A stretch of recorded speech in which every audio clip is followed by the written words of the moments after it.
of the whole 1 to 124, and you'll give them a grade. So tonight you're grading Aristotle. All right, that's where we're going. So now everything I say comes out of a whole 124 fragments, and Philip Wheelwright is the translator that I'm going to refer to. So first,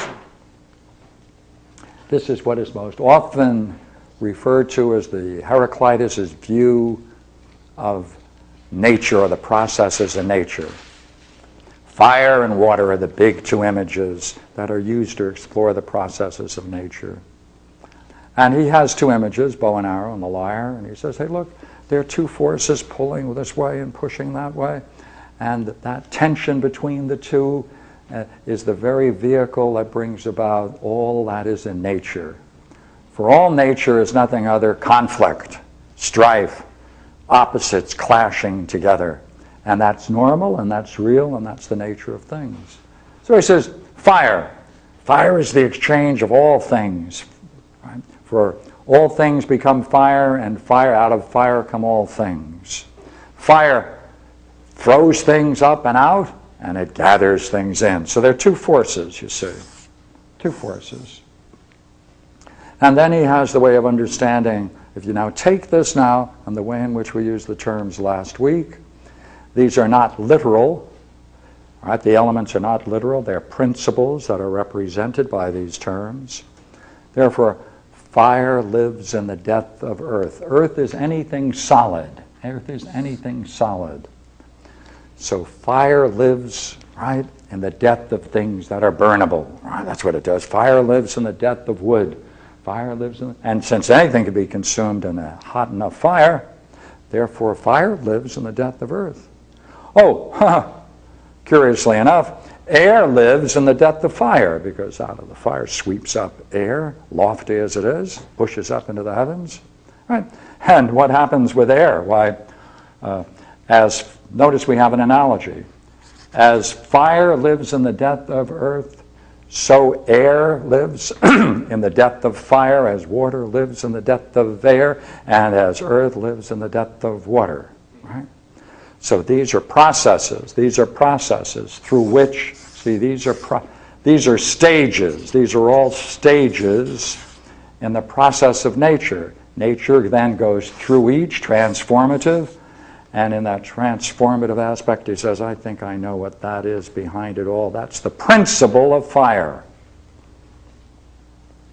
Then, of course, he then takes this view with water, right? And he says, hey, you know what?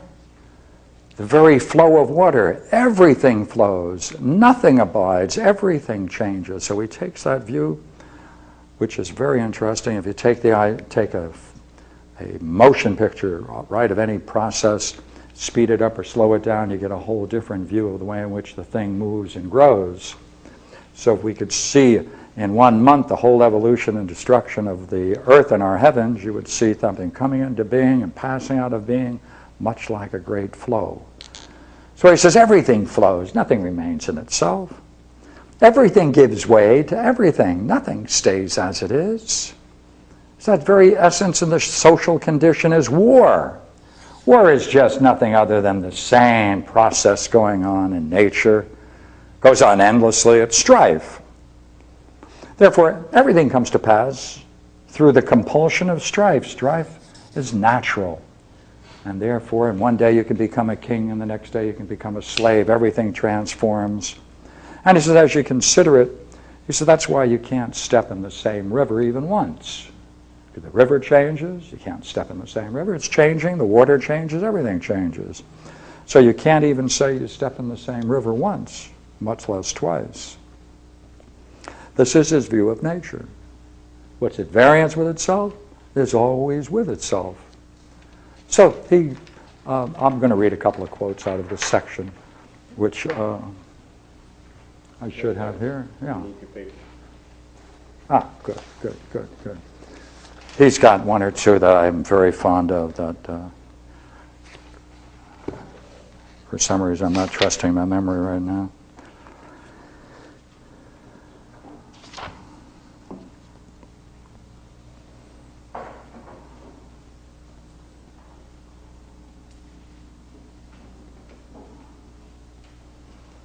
The fairest universe is but a heap of rubbish piled up at random. Every beast is driven to pasture by a blow. Sun is new every day. The sun is the breadth of a man's foot. It's all relative. It's all through stages. There is an exchange of all things for fire and a fire for all things, as they are wares for gold and of gold for wares, each exchange for the other.